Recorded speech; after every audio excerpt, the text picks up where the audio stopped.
Asambleísta Guillermina Cruz.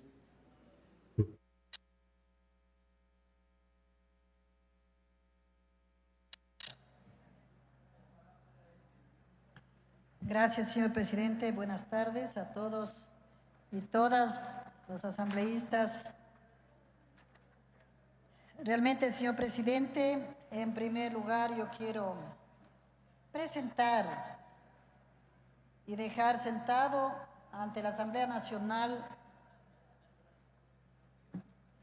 un acto que para mí me parece ilegal e inconstitucional que se dio el día de ayer en este pleno de la Asamblea, porque después de haber sido electa con 50 votos para una resolución, la doctora Dadvisa Comandal Altamirano se arguyó de que había ilegalidad simplemente porque era hermana de un alterno del coronel Fausto Cobo, cuando no tenía legalidad alguna para este concepto dentro de lo que significa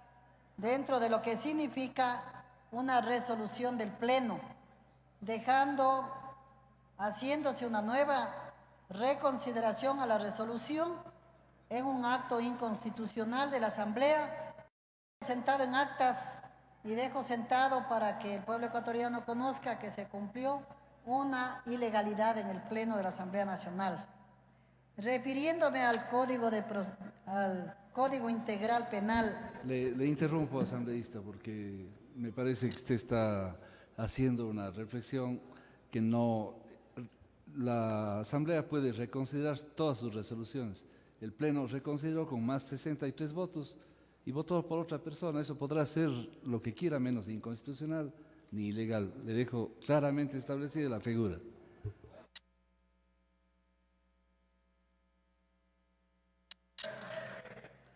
Lo que sí puedo manifestarle, señor presidente, que se lo manifestó aquí en la Asamblea que era ilegal. Por lo tanto, queda constando en actas la ilegalidad que se determinó. Entonces, puede haber los aplausos de una parte de los asambleístas que desconocen quizá, no sé yo, ¿cómo? Que desconocen quizá cuando se les dieron los títulos a través del doctor Altamirano a muchos allegados al doctor Altamirano, también era que digan aquí en el Pleno, cómo si estuvieron en clases, no estuvieron en clases, recibieron títulos ilegales, y eso también tiene que decir el Senacid, pues. Entonces eso también hay que decirlo acá en el Pleno, ¿no? Entonces aquí se quiere desconocer esas cosas y a veces se aplaude sin conocer, sin conocimiento de causa.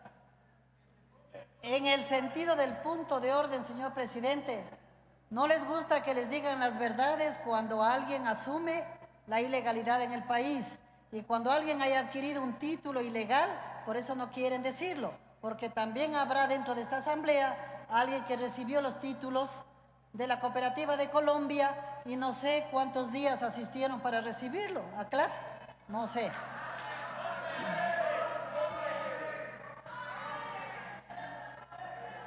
Yo le estoy pidiendo al Senacid la lista de nombres de quienes tienen que decirlo. Entonces, siempre hay que hacerlo así.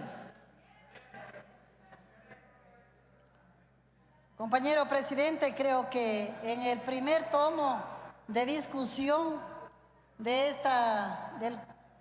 Código Orgánico, desgraciadamente yo no estuve en la semana de ese debate, no podía haber dado mi criterio sobre los puntos de vista del primer libro y se está discutiendo desde luego en su integralidad y estamos escuchando el pronunciamiento de tantas personas y de aquí de los distinguidos y distinguidas asambleístas en el Pleno sobre el problema primero de lo que significa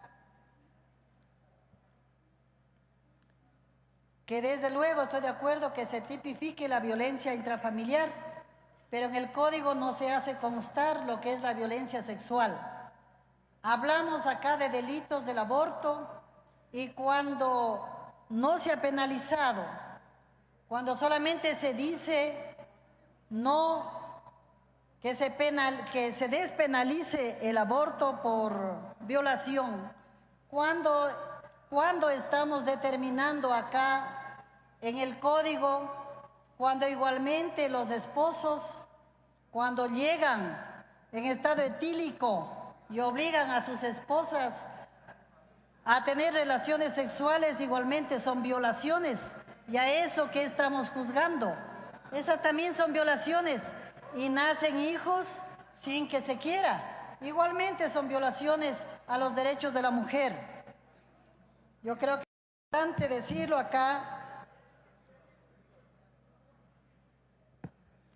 Se han eliminado las comisarías de la mujer que antes estuvieron planteadas para defensa de derechos de mujeres, de los niños, de los hijos y de la familia, pero no se les ha convertido en instancias de protección de víctimas, sino simplemente se ha dejado las comisarías, se ha dejado ya los juzgados de niñez y adolescencia, pero no hay una institución que vele por las instancias de protección a las víctimas.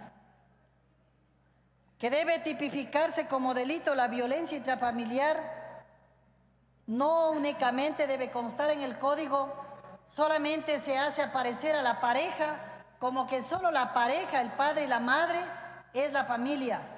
No se hace aparecer en el código el problema de la violencia de padres a hijos, ni tampoco las violaciones de hermanos a hermanas, a nietos, a sobrinos, no se hace constar. Únicamente se hace constar como que la familia es la mujer y el esposo. Y por lo tanto aquí el código debe ser integral, y al llamarse código integral y al hablarse de la protección de la familia, debe protegerse en su integralidad. Caso contrario, no estamos legislando para la familia.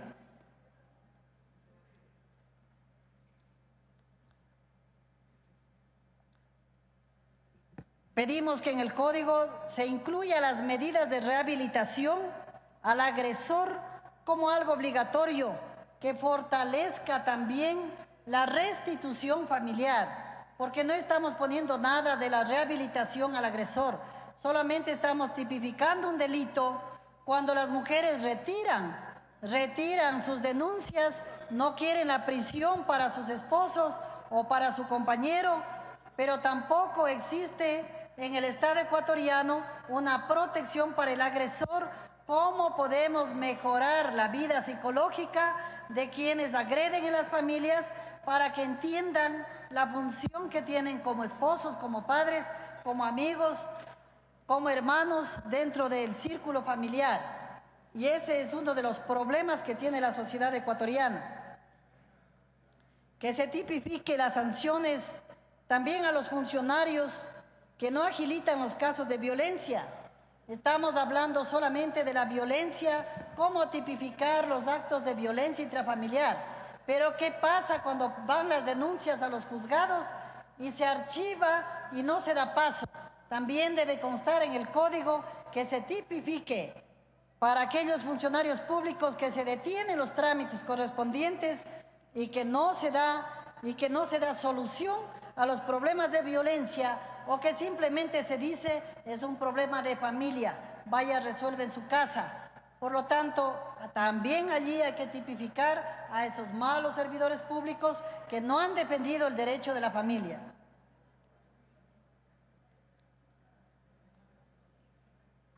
Es importante que no bajemos la penalización a los adolescentes al decir vamos a sancionarles ya desde los 16 años. Un mínimo porcentaje de adolescentes y de jóvenes se han incluido en la mafia, se han incluido en los secuestros, se han incluido en los delitos del país, pero no podemos dejar pasar por alto la multitud de juventud y de adolescentes que tiene la patria para defenderles a nuestros ecuatorianos jóvenes, que son quienes deben tomar resoluciones para la vida democrática de la patria. Por lo tanto, no se puede dejar en la imputabilidad para los adolescentes. No puedo yo bajo ningún concepto, al haber sido 37 años educadora de la República del Ecuador en todos los niveles, desde la escuela unidocente hasta la educación superior, aceptar que se despenalice el consumo de droga por más mínimo que sea, porque simplemente a la vuelta de la esquina, si es que un joven, un adolescente o un adulto que esté consumiendo lo mínimo de droga en un lugar, también es problema para los demás, porque no podemos pasar ni siquiera al lado de ellos.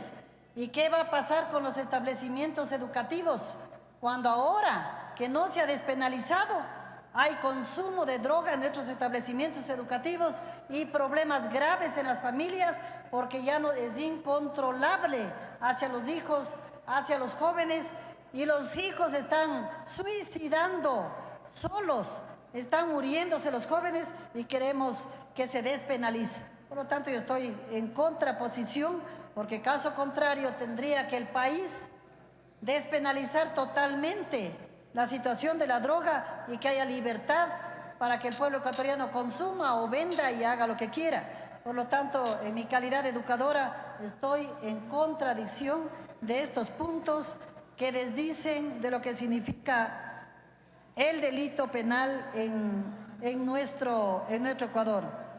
Hay muchas observaciones que se debe hacer, señor presidente. Desgraciadamente los tiempos aquí en la Asamblea son muy cortos, que pasaré por escrito al señor presidente de la mesa para que se tome en consideración, porque no estoy de acuerdo, por ejemplo, que se ponga, que se le quite la licencia con una mala práctica médica a un médico, que se le quite la licencia de por vida. Si estamos hablando en la ley de tránsito, que si hay un accidente de tránsito, tienen oportunidades de desarcir, de hacer un curso, recuperar sus puntos, pero ¿cómo el médico puede recuperar sus puntos? Cuando le decimos va preso y le quitamos la licencia completamente, sin dejar a un lado la irresponsabilidad que ha habido en los hospitales, en las clínicas, en los subcentros de salud. Desde luego irresponsabilidad también del Estado, porque no existe todas las medicinas e implementos necesarios para salvar las vidas, pero tampoco existe una responsabilidad muy concreta de los médicos, porque sí hay cosas y casos muy especiales que se debe señalar en la salud del pueblo ecuatoriano, pero no se puede quitarles, al menos yo no estoy de acuerdo que se le quite la licencia de por vida, pues dejaríamos a miles de médicos, y justamente en la actualidad los enfermos están corriendo riesgos ya en los hospitales, porque quien tiene un infarto ya no le reciben. Ningún médico quiere hacerse cargo en los hospitales, porque dice, y si se muere en mis manos, corro el riesgo de que vaya preso. Una persona de mi provincia llegó al hospital de la policía, ¿y qué pasó? No le querían recibir porque le decían tiene 30% de aceptación de vida, 70% de muerte, y el chico no se murió, pero ya le hacían firmar a la mamá para que entre al hospital. Entonces, esto está sucediendo en todas las clínicas, que los médicos ecuatorianos están temiendo a ser condenados, pero en cambio no están previniendo la vida de quienes llegan a los hospitales. Gracias, señor presidente.